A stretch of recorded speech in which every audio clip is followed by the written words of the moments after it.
Harley, she never really left me. She was kind of always there. I'm here to report a terrible crime. And what terrible crime is that? This one. She's so intimately familiar with the character of Harley Quinn. She loves devoting the energy and time to figuring her out. I think that now getting to play her again is really exciting for her too, because she gets to dive further into the character. She came back like really, really quick.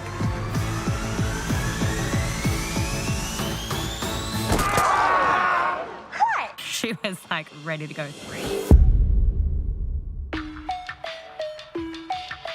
I met with Margot in the summer of 2015. It was a morning meeting on like a Wednesday. And when they were like, can we get you a tea or a coffee? We both were like, yeah, are you gonna, yeah, I could have like a mimosa or something. And I was just like, I love this chick. She's not really like cookie cutter playing by the rules. And we started talking about what we were both interested in, the kind of movies that we loved, and what we both wanted to do. She told me that she had this idea, this dream of doing a Harley Quinn girl gang R-rated movie. And I was like, I'm in, 100%, 1000%, I'm in. Isn't this fun? It's like a sleepover. Should we get pizza? Make Cosmos? Harley, focus. I'd pitched already the general idea, and I think the studios were a little trepidatious, especially when it came to like the R rating, and they were like, what are you trying to do here? And I was like, let me bring you a script. When I got the script, I was like, I thought it couldn't get even more batshit crazy, and it did. It was that times 10. Christina's brain is like really interesting. Some of this stuff I'm like, how'd you come up with this? Like, what's going on in your little head? She really could write like Harley. It's insane. She's so able to catch the tone and spirit of these characters, like the cadence of it, the words that she uses. She's so tapped into how these characters should sound. It was just about having fun, really. And we kind of wanted to just explode that and see what would happen if you didn't follow any of the rules, you didn't do anything that was expected. I take my art incredibly seriously, and this is a serious place.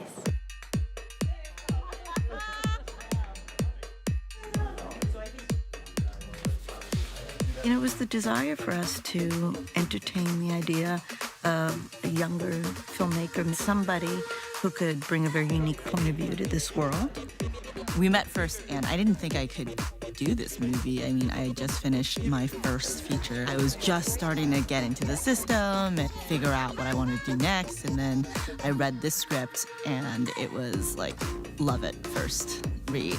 It felt really right when Kathy came in. She understood the story, the characters. She had so many additional thoughts. She can seamlessly work within a very artistic realm, and she can follow her heart, and she can hold her own, and yet she also is able to be very focused and organized and structured about executing on that vision. Hold up, hold up. I'm telling this all wrong. Let's rewind. I love the tone of our movie. The challenge as a director to get right, because you can veer into just pure comedy, but I want the movie to have heart and soul and a real arc for all of these women. It's a story about a group of women coming together through all the zany craziness to help one another. I think so often women in movies are perceived as being like competitive relationships rather than friendships and collaborations. And we kind of wanted to see what it would be like to have a movie about our friends. Those, you know, late nights at 4 in the morning after a night out eating tacos. Morning margaritas. Thanks. I got you. You drink, right, kid? Yeah. Danger, danger. There was more women in front and behind the camera, for sure, than any movie I'd worked on. Telling a story about a girl gang, it's always helpful to have a female perspective.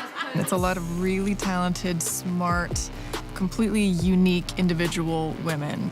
It's cool to just look around and have a combination of all these women, but also seeing all the men that have really supported this film. We really wanted Maddie Libatique to shoot it because A, he's incredible, but I think Maddie is unique in the fact that he adapts his style for the filmmaker that he's working with and for the story that he's telling.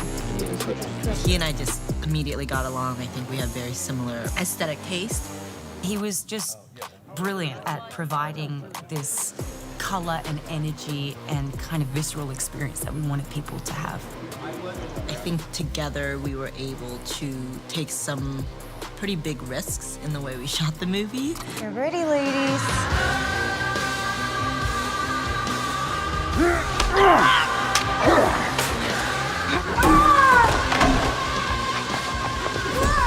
Thanks.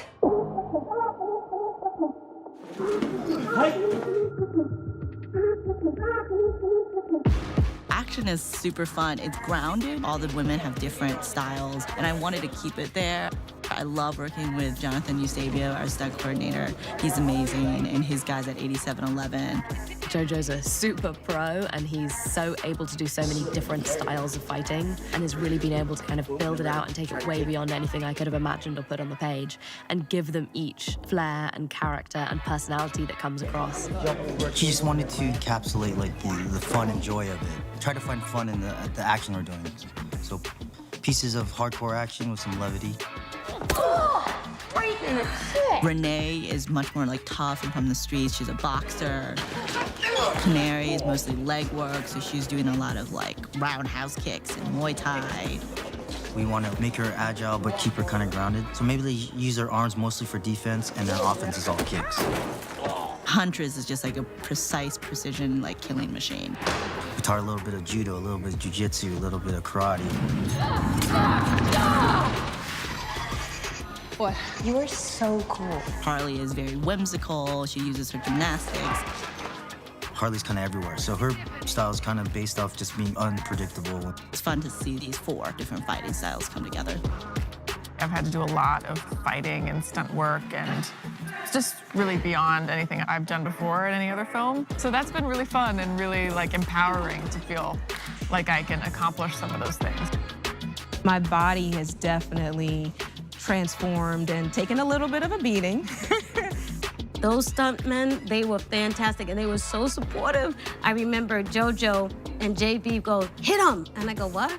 No, hit him. I said, and he goes, no, hit him. And I was like, ah, great, now that's how you're gonna do it. Oh! Now take that guy like... That hurt? No, you didn't touch me. I was trying to sell it.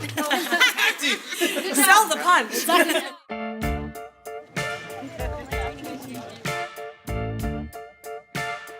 Kathy is so amazing, and same for Margot. She's been so involved. For an actor to have such a creative presence in the filmmaking process has been really inspiring for me to watch. This whole thing really was born out of her desire. All right, gonna bring it. She has been, since day one, kind of the beating heart of this project that brought us all together. This movie owes so much to Margot. This has been a very personal journey for her, I think. It's been many, many years in the making, so I feel very honored to be a part of that. I feel like there was just so much I still wanted to explore the first time round. Just so wasn't done. So I'm really happy I got the opportunity now. That felt pretty great.